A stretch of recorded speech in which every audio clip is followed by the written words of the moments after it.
ನಮಸ್ಕಾರ ರೀ ಎಲ್ಲ ನಮ್ಮಂದಿಗೆ. ಇವತ್ತು ನಾವು ಬಂದೀವಿ ನಮ್ಮ ಬಿಳಗಿ ತಾಲೂಕಿನಲ್ಲಿರುವ ಚಿಕ್ಕಸಮ್ಮ ದೇವಸ್ಥಾನಕ್ಕೆ. ಈ ದೇವಸ್ಥಾನದಲ್ಲಿರುವ ವಿಶೇಷತೆಯನ್ನು ತಿಳಿದುಕೊಂಡು ಬರ್ರಿ.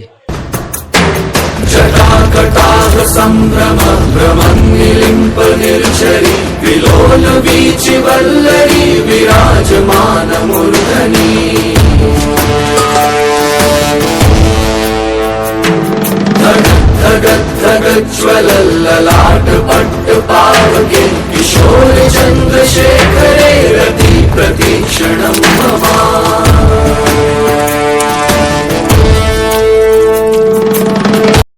ಬೀಳಗಿಯಿಂದ ಕೇವಲ 14 ಕಿಲೋಮೀಟರ್ ದೂರದಲ್ಲಿರುವ ಈ ದೇವಾಲಯವು ಪ್ರಕೃತಿ ಸೌಂದರ್ಯವನ್ನು ಸವಿಯಲು ಒಂದು ಉತ್ತಮ ದೇವಾಲಯವಾಗಿ ನಿರ್ಮಾಣವಾಗಿದೆ. ಜಗದ್ಗುರು ಬಸವೇಶ್ವರರು ಈ ಭಾಗದಲ್ಲಿಯೂ ಸಂಚರಿಸಿದ್ದರು ಮತ್ತು ವಿದ್ಯಾಭ್ಯಾಸ ಮಾಡಿದ್ದರು ಎಂಬ ಪ್ರತೀತಿಯೂ ಸಹ ಇದೆ. ಈ ದೇವಸ್ಥಾನದ ಶಿಲ್ಪಕಲೆಯು ರಮಣೀಯವಾಗಿದೆ. ಚಿಕ್ಕಬಳ್ಳಾಪುರದ ಗ್ರಾನೈಟ್ ಕಂಬಗಳು ಮತ್ತು ಗೋಕಾಕಿನ ಅರಮಾವಿಯ ಕಲ್ಲುಗಳನ್ನು ಬಳಸಿ ಅತ್ಯಂತ ಆಕರ್ಷಣೀಯವಾಗಿ ನಿರ್ಮಿಸಲಾಗಿದೆ. ಆಲ್ಮಟ್ಟಿ ಹಿನ್ನೀರಿನಿಂದ ಹಳೆಯ ದೇಗುಲ ಮುಳುಗಡೆಯಾದ ನಂತರ ಪ್ರಸ್ತುತ ನದಿ ದಂಡೆಯ ಮೇಲೆ ನೂತನ ಶಿಲಾಮಯ ದೇವಾಲಯವನ್ನು ಮರುನಿರ್ಮಾಣ ಮಾಡಲಾಗಿದೆ.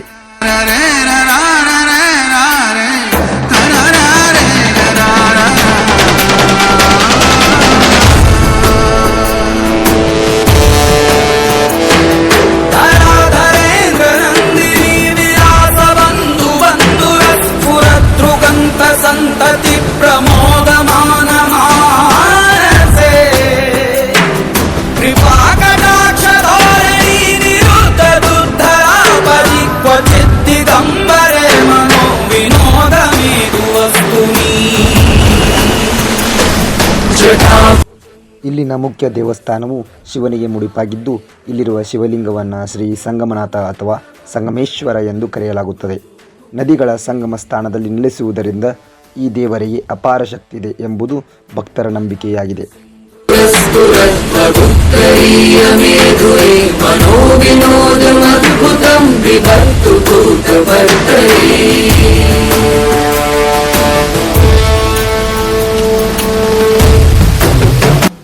ಈ ಪ್ರದೇಶವು ಉತ್ತರ ಕರ್ನಾಟಕದ ಸಾಂಸ್ಕೃತಿಕ ಪರಂಪರೆಯನ್ನು ಬಿಂಬಿಸುತ್ತದೆ.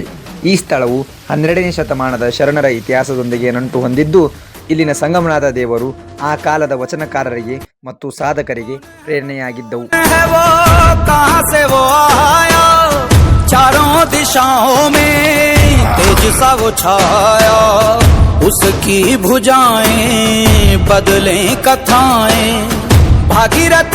ಈ ದೇವಸ್ಥಾನದಲ್ಲಿ ಸಂಗಮನಾಥನ ಕೃಪೆಗೆ ಪಾತ್ರರಾಗಿ ವಿವಾಹ ಮಹೋತ್ಸವಗಳು ಸಹ ಜರುಗುತ್ತವೆ.